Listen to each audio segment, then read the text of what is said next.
అంతర్జాతీయ వేదికలపై America president Trump పలు అవమానాలకు గురవుతున్నారు. అయితే ఇవి ఆయన చేతులారా చేసుకున్నవే. అనవసరంగా ఇతర దేశాల ఆంతరంగిక వ్యవహారాల్లో వేలు పెట్టి అసలుకే మోసం వచ్చేలా చేసుకున్నారు. దీనికి తాజా ఉదాహరణే ఇరాన్. ఇజ్రాయెల్కు పొరుగున ఉన్న అరబ్ దేశాలు గత కొన్ని దశాబ్దాల నుంచి వైరం ఉంది. అయితే ట్రంప్ అత్యుత్సాహం ప్రదర్శించి అబాసుపాలవుతున్నారు.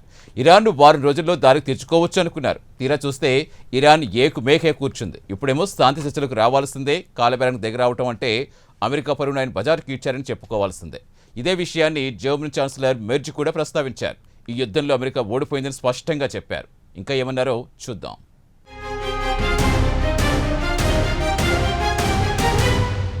అమెరికా ప్రెసిడెంట్ డొనాల్డ్ ట్రంప్కు కాలం కలిసి రావడం లేదు. అనవసరంగా ఇరాన్తో కయ్యానికి కాలు దువ్వి అబాసుపాలవుతున్నాడు. ఇరాన్ దెబ్బకు ట్రంప్ మైండ్ బ్లాంక్ అయ్యింది. ఏం చెయ్యాలో పాలుపోవడం లేదు. మరోపక్క ఇరాన్ మాత్రం నిబ్బరంగా ఉంది. చర్చలకు తాము చెప్పిన షరతులకు అంగీకరిస్తేనే వస్తామని బెట్టు చేస్తోంది. అది కాకుండా తాము నేరుగా మీతో మాట్లాడడం, మధ్యవర్తుల ద్వారానే మాట్లాడుతామని షరతు విధిస్తోంది.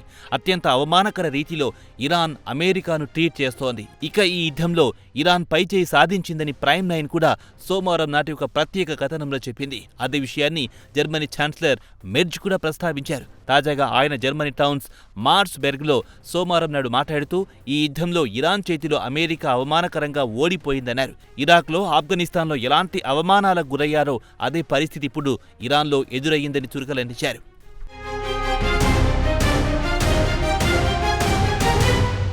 ఇరాన్తో జరుగుతున్న ఈ యుద్ధంలో అమెరికా ఘోర అవమానానికి గురవుతోందన్నారు. యుద్ధంలో స్పష్టంగా టెహ్రాన్ పైచేయి సాధించిందని, ఈ యుద్ధం నుంచి గౌరవంగా బయటపడడానికి వాషింగ్టన్ వద్ద స్పష్టమైన రోడ్ మ్యాప్ లేదని ఆయన వ్యంగ్యంగా అన్నారు. జర్మనీ ఛాన్సలర్ సోమవారం నాడు మార్స్బెర్గ్ పట్టణంలో విద్యార్థులను ఉద్దేశించి మాట్లాడారు. ఇరాన్ యుద్ధంలో అమెరికా ఎలా వైఫల్యం చెందింది విద్యార్థులకు వివరించారు. ఇక అమెరికా అసలు సమస్య అత్యుత్సాహంతో యుద్ధానికి కాలుదూతారు. ఒకవేళ పరిస్థితి చేదారిపోతుంది అంటే గౌరవంగా ఎలా బయటపడాలో వారి వద్ద దానికి తగ్గ వ్యూహముండదు. ఆఫ్ఘనిస్తాన్లో సుమారు 20 ఏళ్ల పాటు తాలిబాన్లతో యుద్ధం చేశారు. తీరా ఏమయ్యింది? అవమానకరంగా ఆగస్టు 5, 2021లో జో బైడెన్ చేతులెత్తేసి తాము వెనుదిరుగుతున్నామని ప్రకటించి బయటపడ్డారు. అలాంటి పరిస్థితి ఇరాక్లో చూశామని జర్మనీ ఛాన్సలర్ విద్యార్థులకు వివరించారు.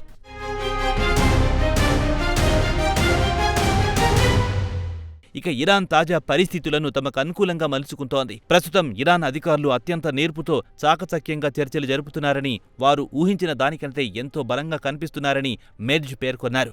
అమెరికా లాంటి అత్యంత సంపన్న దేశాన్ని ఇరాన్ నాయకత్వం, ముఖ్యంగా ఇస్లామిక్ రివల్యూషనరీ గార్డ్ కార్ప్స్ అవమానపరుస్తోందని ఆయన కామెంట్ చేశారు. ఈ యుద్ధం వల్ల తీవ్ర ప్రభావం చూపిందన్నారు. ప్రస్తుతం ఈ యుద్ధంలో పలు చిక్కుముడులున్నాయన్నారు. ఈ యుద్ధం వల్ల జర్మనీ కూడా ఆర్థికంగా ఇబ్బందుల పాలవుతోందన్నారు. హార్మూజ్ జలసంధి మూసివేయడం వల్ల ప్రతి దేశం ఇంధన సంక్షోభాన్ని ఎదుర్కొంటోంది. ఒకవేళ హార్మూజ్ నుంచి ఓడల రాకపోకలను సులభతరం చేయడానికి కావాలంటే తాము మైన్ స్వీపర్స్ పంపడానికి సిద్ధంగా ఉన్నామన్నారు మెర్జ్. అయితే ఇరు వర్గాల మధ్య శాంతి చర్చలు ముగిసిన తర్వాత పంపడానికి తాను సిద్ధంగా ఉన్నానన్నారు జర్మనీ ఛాన్సలర్.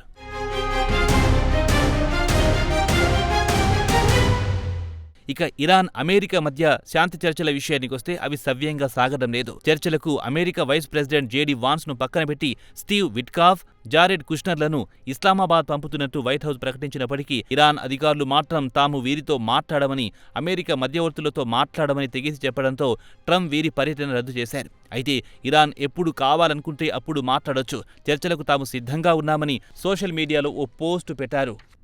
ఓ ఫోన్ కాల్ చేస్తే తాము ఇస్లామాబాద్లో వాలిపోతామని చెప్పారు ట్రంప్. అయితే శాంతి చర్చల పేరుతో గత పక్షం రోజుల నుంచి ఎంతో హెడావిడి జరుగుతున్నా ప్రతిష్టంభన మాత్రం తొలగిపోవడం లేదు. మధ్యవర్తిత్వానికి పాకిస్తాన్ చేస్తున్న కృషి మాత్రం విఫలమవుతోంది. పాకిస్తాన్లో మొదటి రౌండ్ చర్చలు విఫలమయ్యాయి. జేడీ వాన్స్ వచ్చిన దారినే వెళ్లిపోయారు. రెండో రౌండ్ కోసం ఎంతో హెడావిడి చేసినా అది జరగలేదు.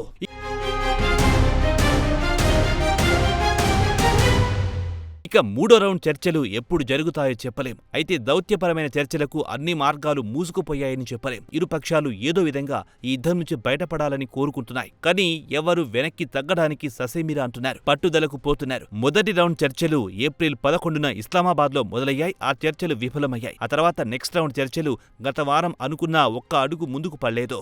రెండవ రౌండ్ చర్చలు ముందుకు సాగకపోవడానికి పలు కారణాలు కనిపిస్తున్నాయి. హార్మూజ్ జలసంధిని అమెరికా దిగ్బంధం చేయడం, దీంతోపాటు ఈ రీజియన్లో అమెరికా మిలిటరీని పెద్ద ఎత్తున మోహరించడం, అటు తర్వాత అమెరికా ప్రెసిడెంట్ ట్రంప్ వివాదాస్పదమైన ప్రకటనలు ఇవ్వడంతో పాటు పలు వార్నింగ్లు కూడా జారీ చేశారు. దీంతో ఇరాన్ వాషింగ్టన్తో చర్చలను పెద్ద సీరియస్గా తీసుకోవడం లేదని భావించింది.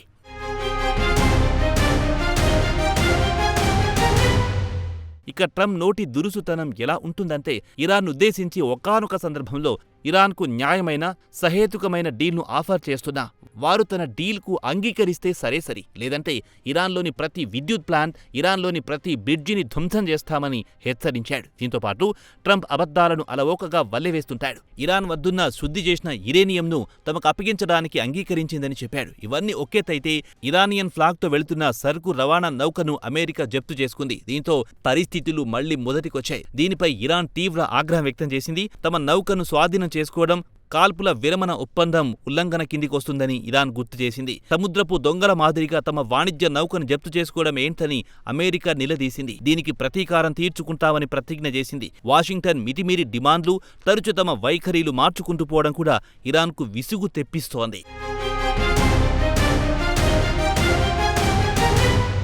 ఇక ఇటు ఇరాన్ అటు అమెరికాలు మీరు కాల్పుల విరమణ ఒప్పందాన్ని ఉల్లంఘించారని అంటే మీరు ఉల్లంఘించారంటూ ఒకరిపై ఒకరు ఆరోపణలు ప్రత్యారోపణలు చేసుకుంటున్నాయి. దీంతో విరమణ ఒప్పందం గడువు సమీపిస్తోంది. దీంతో పాకిస్తాన్ ఇరువురిని బుజ్జగించి ఇస్లామాబాద్ రప్పించాలని చురుకుగా పావులు కదుపుతోంది. ఇక ఇరాన్ మాత్రం అమెరికా బెదిరింపులకు లొంగే ప్రసక్తే లేదని స్పష్టం చేసింది. మీ డిమాండ్లను తాము ఒప్పుకోమని తేల్చి చెప్పింది. ఇరాన్ పార్లమెంటరీ స్పీకర్ మాత్రం ఒకవైపు హార్మూజ్ జలసంధిని దిగ్బంధం చేస్తారు, మరోపక్క మమ్మల్ని చర్చలకు రమ్మంటారు. మీకు తాము లొంగే ప్రసక్తే లేదని తేల్చి చెప్పారు. కాల్పుల విరమణ ఒప్పందాన్ని పొడిగించడమంటే కావాలని మరింత గడువు కోసం అమెరికా వేస్తున్న ఎత్తుగడ అని ఇరాన్ మండిపడుతోంది. మొత్తానికి చూస్తే అమెరికా ముందు తాము మోకరిల్లేందుకు సిద్ధంగా లేమని ఇరాన్ తెగేసి చెబుతోంది.